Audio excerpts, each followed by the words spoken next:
tentang agama Islam, agama yang hak, yang benar, yang dibawa oleh Nabi Muhammad SAW. Jadi saya jelaskan dulu tentang akidah ini, tentang Islam dulu. Sebab banyak orang Islam yang tidak paham tentang apa? Tentang Islam. Orang Islam nggak tahu tentang Islam. KTP-nya Islam, nggak tahu Islam. Sekarang saya tanya kepada antum, apa definisi Islam? Definisi Islam. Jawab. Yang depan saya nih, ada 10 orang nih. Ayo jawab. Definisi Islam.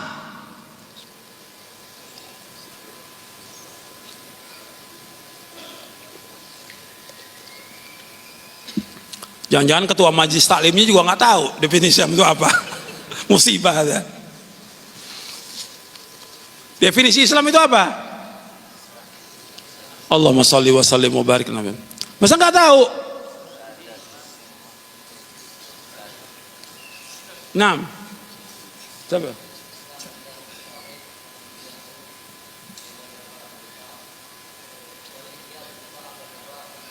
Nah, Islam itu definisi Islam al-istislamu lillahi bitauhid wal inqiyadu bitawal wal bara'atu minasyirk wa ahli. Itu ada di sini di halaman 120. Ya. Antum beli bukunya tapi nggak dibaca.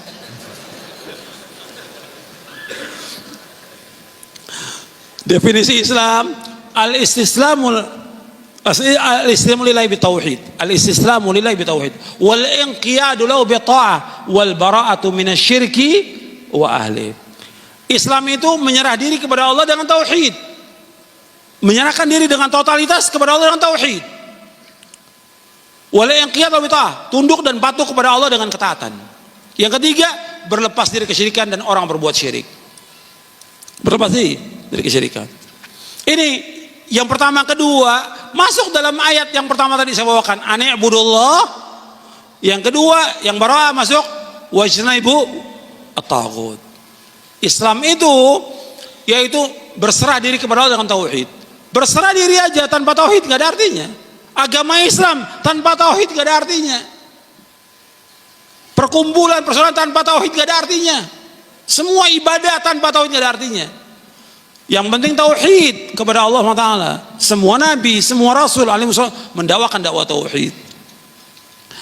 Allah menciptakan kita untuk beribadah kepada Allah. Ibadah di sini maksudnya apa? Mentauhidkan. Wa ma khalaqtul jinna wal insa illa liya'budun. Aku tidak ciptakan jin melainkan untuk beribadah kepada Allah. Beribadah, kata para mufassirin, liwahidullah, agar mereka semuanya mentauhidkan Allah.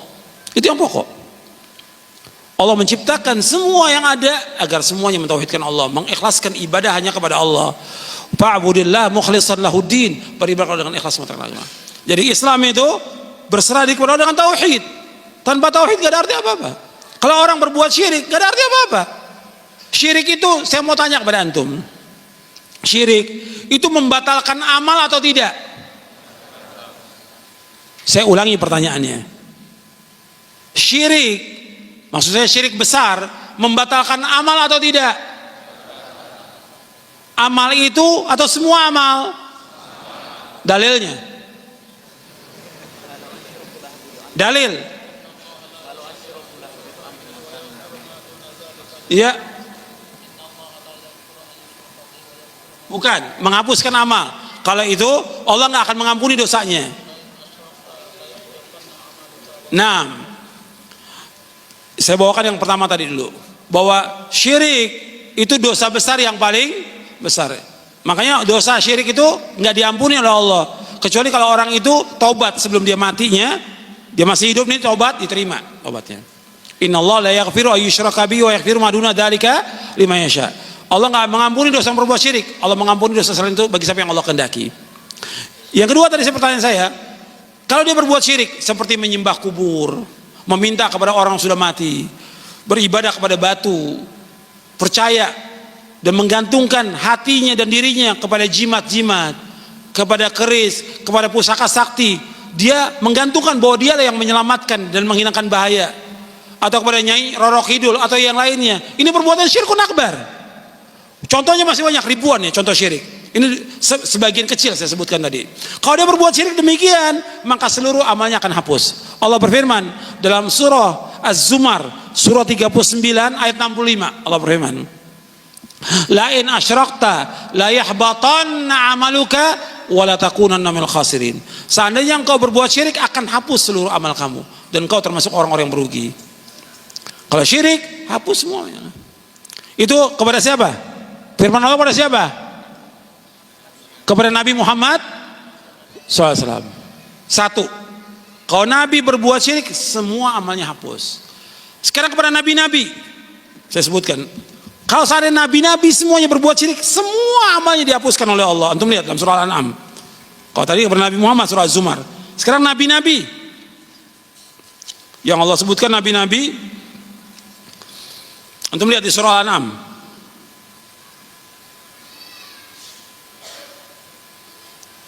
Setelah Allah menyebutkan tentang para nabi, ya, di surah Al-An'am ayat 84, 85, 86, 87, kemudian di 88-nya Allah berfirman, dzalika hudallah yahdi bihi man yasha'u min ibadi walau asyraku la habita anhum ma kanu ya'malun.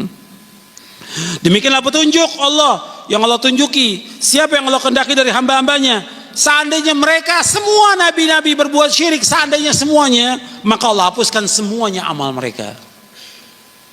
Semua dihapuskan oleh Allah apa yang mereka kerjakan. Jelas ini. Jadi syirik membatalkan amal. Makanya kita harus mentauhidkan Allah. Dakwah ini mengajak orang pada tauhid, mengikhlaskan. Sayang kalau orang sampai berbuat syirik, hapus amalnya, pahala salatnya hapus, puasanya, zakatnya, hajinya, umroh yang berkali-kali, haji yang berkali-kali. Kalau dia masih menyembah kepada selain Allah, berdoa kepada selain Allah, minta rezeki kepada selain Allah, atau menggantungkan hatinya dan meyakini kepada selain Allah, maka ini syirik. Hapus seluruh amalnya. Makanya Islam ini agama apa? Tauhid. Maka kita ajak umat Islam kepada tauhid, dan terus ribuan kali harus kita ingatkan untuk mentauhidkan Allah SWT. Kemudian wala inqiyadu bi ta'ah, tunduk dan patuh kepada Allah dengan ketaatan. Maka ajak umat ini untuk taat kepada Allah, taat kepada Rasul. Terus ingatkan untuk taat. Sami'na wa ata'na, terus diajak mereka untuk taat kepada Allah, taat kepada Rasul. Kalau ada dalil, amalkan. Dalil, amalkan. Jangan ditolak, jangan dibantah, jangan kita diskusikan dulu dah. Gimana dalil, diskusikan dulu. Sami'na wa ata'na. Kalau sudah jelas, jangan dibahas lagi. Ini kitab saya mau bahas, ada orang bilang ini mesti dibanding, ada pembanding. Lo Quran Sunnah mau dibandingkan? Dibandingkan apa? Dengan royu? Nggak bisa. Quran Sunnah, kewajiban kita apa? Sami'na wa ata'na. Kita ini bukan agama seperti Nasrani, doktrin, bukan, tapi dalil. Dalil. Kalau agama Nasrani doktrin, pokoknya apa kata pendetanya wajib ikut, meskipun nggak masuk akal mereka. Kalau ini tidak, dalil Quran dan Sunnah yang kita ikut, jelas. Kemudian wal bara'atu minasyirki wa ahli, berlepas diri dari kesyirikan dan orang berbuat syirik. Dalam kita beragama ini harus kita berlepas dari kesyirikan. Nggak bisa kita ikut membantu orang berbuat syirik, nggak bisa menolong orang berbuat syirik, redho kepada berbuat syirik. Mestinya antum ini yang tinggalnya di tempat yang di situ ada kuburan disembah, mestinya hijrah, bukan redho, mestinya hijrah. Gimana orang-orang berbondong-bondong menyembah kepada selain Allah, antum masih diam di tempat itu? Bahkan ada yang sengaja dagang laku karena banyak yang datang. Nggak boleh, karena termasuk ta'awun 'alal itsmi wal 'udwan, seperti yang dijelaskan oleh Syekh Muhammad bin Shalih Al-Utsaimin rahimahullah. Dia nggak wajib, nggak mampu mengingkari, membantah juga nggak mampu, ya hijrah. Kalau Allah turunkan azab di tempat itu, semuanya kena itu. Tempat kesyirikan nggak boleh. Nabi aja nggak redho, nggak puas dan nggak tenang hatinya sampai kesyirikan dihapuskan di muka bumi ini. Nabi suruh Khalid bin Walid untuk menghancurkan patung-patung dan kuburan yang disembah. Nabi suruh Ali bin Abi Thalib, Nabi suruh yang lainnya, baru Nabi tenang. Kalau sekarang orang-orang berbuat syirik, tenang dia, mesti nggak tenang. Tetap dakwakan sampai tegak tauhid di muka bumi ini. Ini kewajiban kita semuanya, tegak. Makanya kita harus berlepas diri kesyirikan. Maka dalam dakwah ini harus berlepas diri kesyirikan. Kita nggak boleh redo dengan agama selain Islam. Kita nggak boleh redo dengan orang-orang yang berbuat syirik. Kita nggak boleh redo dengan orang-orang yang menyembah kepada selain Allah. Nggak boleh kita redo. Kita wajib mengingkari. Wajib. Nggak mampu, kita tinggalkan. Hati kita ini harus mengingkari semuanya. Bukan kita seperti sudah biasa karena udah puluhan tahun orang menyembah. Dianggap biasa, nggak boleh. Kita harus nggak redo hati kita ini dengan perbuatan itu. Jadi berlepas diri kesyirikan dan orang berbuat syirik.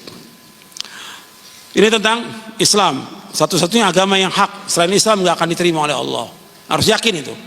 Satu-satunya agama yang hak Islam. Nggak ada semua agama sama, semua agama baik, semua agama bagus membawa ke surga. Ini perkataan-perkataan yang sesat, perkataan yang kufur. Allah mengatakan dalam Al-Quran, Inna dina indallah Islam. Agama yang dari Allah hanya satu, agama Islam. Allah berfirman juga, wa may yabtaghi ghaira islami dinan falai yuqbala min wa huwa fil akhirati. Barang saya mencari agama selain Islam nggak akan diterima oleh Allah, dan di akhirat termasuk orang yang merugi. Satu agama yang diterima oleh Allah, hanya Islam. Selain Islam nggak akan diterima oleh Allah. Jelas.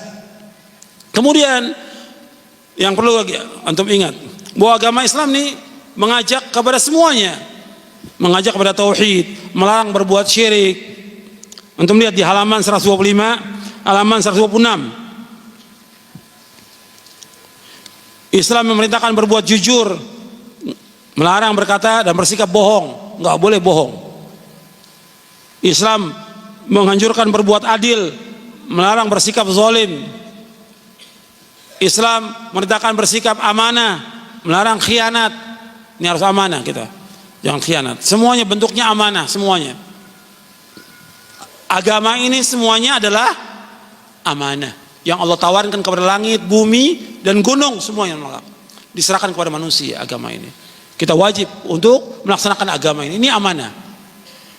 Kemudian juga kalau kita rinci lagi, seorang dai juga amanah. Nabi dikatakan apa? Al-Amin. Dia wajib si dai ini menyampaikan kepada umat kebenaran, mendakwakan dakwah tauhid, nggak boleh disembunyikan. Jelaskan kepada umat yang hak, batil, sunnah, bid'ah, tauhid, syirik, jelaskan kepada mereka dengan dalil, dengan keterangan, dengan cara yang baik. Jelaskan kepada umat. Nggak boleh diam, nggak boleh sembunyikan dia. Dia seorang kepala rumah tangga, itu amanah.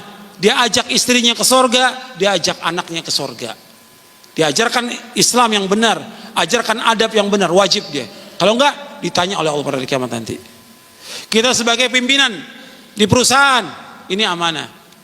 Kita ajak mereka untuk sholat. Jangan sampai ada pegawai kita yang enggak sholat. Amanah, jalankan amanah ini sebagai pimpinan. Semuanya seperti itu. Kalau kita rinci panjang tentang masalah amanah, jangan khianat kita. Sifat orang munafik apa? Khianat.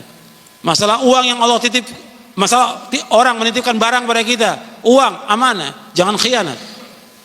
Kalau kita dikasih barang, suruh jual, kita jual dan bayarkan uang itu. Jangan dihilangkan, ini amanah. Ini perhatikan, banyak orang yang nggak amanah, jual beli banyak yang nggak amanah.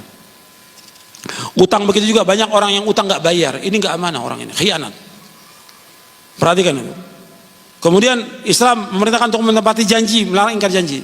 Tepati janji, Islam mengajarkan tepati janji. Waufu bil ahdi innal ahda kana mas'ula. Sempurnakan janji, janji itu akan ditanya oleh Allah. Islam juga memerintahkan berbuat baik pada orang tua. Dan ini yang sering saya sampaikan juga, setelah tauhid, birrul walidain. Ingat orang tua antum yang melahirkan, mendidik, kemudian juga mengurusi antum dari kecil. Wajib untuk berbuat baik.